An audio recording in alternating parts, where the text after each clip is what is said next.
Kasih karunia dan damai sejahtera dari Allah Bapa kita dan dari anaknya Tuhan Yesus Kristus menyertai kamu sekalian. Amin. Shalom, saudara-saudari sahabatku yang terkasih di dalam nama Tuhan Yesus.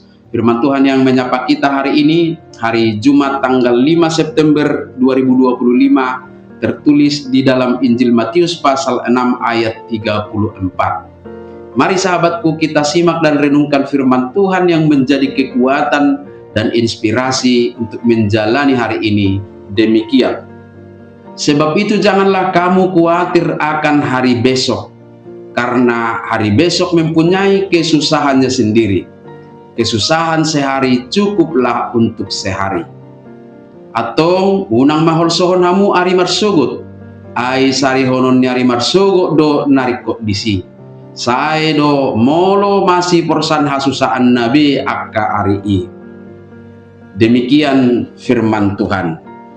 Saudara-saudari sahabatku yang dikasihi Tuhan Allah, dalam nas sebelumnya, tepatnya dalam Matius pasal 6 ayat 33, Yesus berkata, "Tetapi carilah dahulu kerajaan Allah dan kebenarannya, maka semuanya akan ditambahkan kepadamu." Salah satu penegasan dari nas ini adalah bagaimana seorang Kristen tetap berada dalam suasana kerajaan sorga di tengah dunia yang penuh dengan godaan-godaan duniawi yang menggiurkan bagi pemenuhan kebutuhan jasmani kita. Dalam upaya memenuhi seluruh kebutuhan lahiriah, baik harta kekayaan, jabatan, dan lain sebagainya, kita harus berada dalam suasana kerajaan Allah. Suasana kerajaan Allah berarti meyakini bahwa Allah sendiri bekerja dan berkarya dalam setiap pemenuhan apa yang perlu dalam kehidupan kita setiap hari. Maka Yesus mengajak kita untuk tidak khawatir, sebab kekhawatiran adalah bukti ketidakyakinan kepada jaminan Tuhan atas hidup kita. Jangan khawatir akan hari esok. Lalu apakah kita tidak perlu mempersiapkan hari esok? Jawabannya sangat-sangat perlu. Tetapi kita harus menyadari betul bahwa hari esok tidak dijamin oleh kekhawatiran kita hari ini. Seringkali kita merencanakan masa depan dengan sangat detail dan sempurna, namun nyatanya tidak mampu memenuhinya dan tidak dapat memahaminya. Sehingga dalam ketidakmampuan kita memenuhi dan memahaminya, muncul kekhawatiran yang akhirnya membuat kita kehilangan rasa nyaman, kehilangan damai sejahtera dan sukacita hari ini. Padahal Yesus mengingatkan bahwa setiap hari membawa beban dan tantangannya sendiri. Ketika kita terlalu fokus pada masa depan, kita bisa kehilangan momen berharga yang ada di depan mata kita saat ini.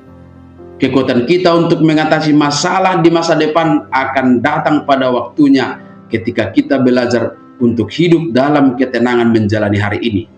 Satu hal yang harus selalu kita sadari, kehidupan kita adalah perjalanan waktu yang penuh dengan ketidakpastian. Dan seringkali kita tidak bisa mengontrol apa yang akan terjadi. Namun kita dapat memilih untuk percaya bahwa Allah selalu menyertai kita dan memberikan apa yang kita butuhkan saat itu. Dengan melepaskan kekhawatiran tentang masa depan, kita bisa lebih fokus pada tugas dan tanggung jawab kita saat ini. Dengan demikianlah kita tidak akan kehilangan momen hidup berharga hari ini dalam kepedulian, kebahagiaan, dan kasih sayang. Jangan biarkan kekhawatiran tentang hari esok merampas kebahagiaan kita hari ini. Ingatlah bahwa Tuhan akan menyertai kita sepanjang perjalanan hidup kita dan memberikan apa yang kita butuhkan pada waktunya dari kemurahannya yang pasti hadir setiap hari. Amin. Selamat beraktivitas, Tuhan memberkati.